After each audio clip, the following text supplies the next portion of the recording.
Πατέρα, πού βρίσκεται η ευτυχία? Στα όνειρά μας. Το μόνο που αφήνει ανέγγιχτο η φθορά της ζωής. Πατέρα, θα ήθελα να μου απαντήσει σοβαρά. Σου απάντησε σοβαρότατα. Η μεγάλη ευτυχία, η μοναδική ευτυχία, είναι αυτή που δεν ζήσαμε και δεν θα ζήσουμε ποτέ μας στην πράξη. Κάθε ευτυχία που ζούμε στην πράξη καταντά να γίνει η δυστυχία της ζωής μας.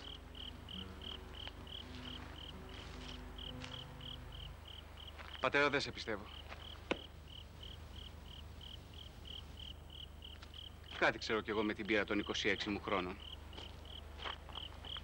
Το παν είναι η επιθυμία, ο πόθος, που μεγαλώνει ασυγκράτητα, ώσπου στο τέλος εκφυλίζεται και πάει.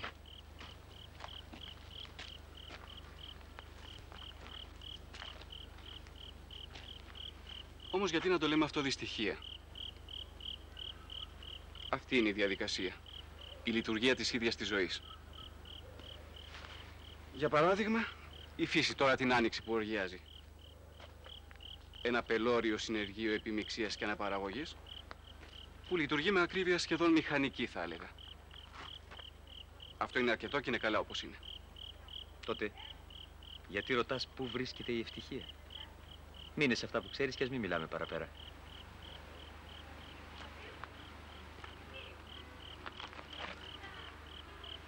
Όμως είσαι αίμα μου και προβλέπω την εξέλιξη της αισθηματικής σου ζωής.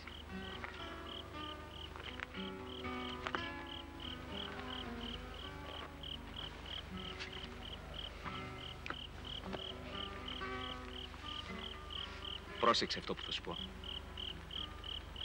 Ξέρω κάποιο δυστυχισμένο άνθρωπο που έκανε δικές του όλες τις γυναίκες που αγάπησε. Όχι που πεθύμησε, που αγάπησε πραγματικά. Με την ειλικρίνεια της στιγμής. Και ο άνθρωπος αυτός δεν τολμά τώρα πια να πλησιάσει τη γυναίκα που αγαπά, για να μην γκρεμίσει για άλλη μια φορά το όνειρό του.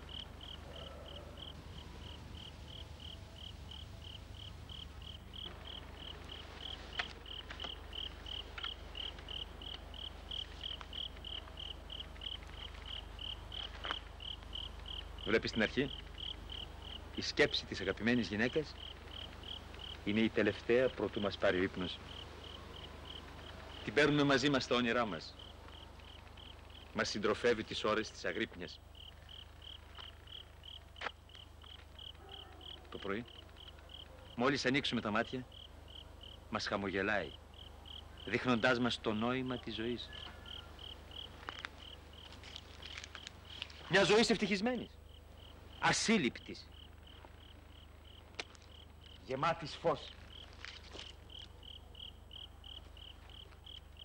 Ξαφνικά, κάποια μέρα,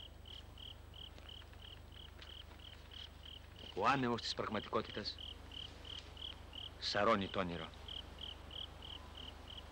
Τότε χασμουριόμαστε και λέμε, λοιπόν αυτό ήταν.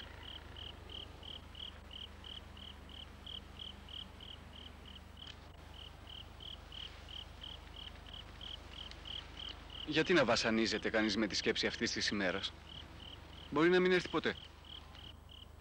Θα έρθει. Εκτός κι αν είσαι δυνατός και αντισταθείς στην αγάπη.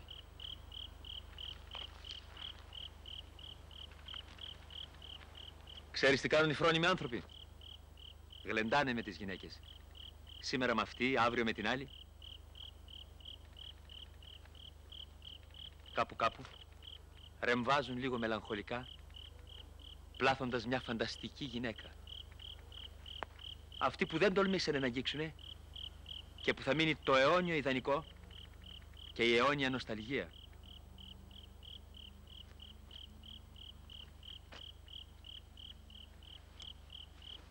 Και όταν τους πιάνει το παράπονο και γίνεται αφόρητο, τότε φέρουν τους βιολιτζίδες και ξεσπάνε τον καημό τους για την ανύπαρκτη αυτή γυναίκα.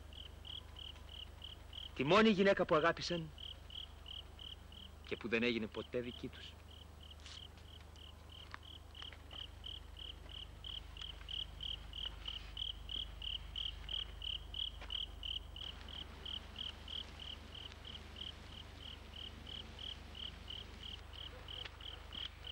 Και αν ανταμώσει κανείς τη γυναίκα της ζωής του.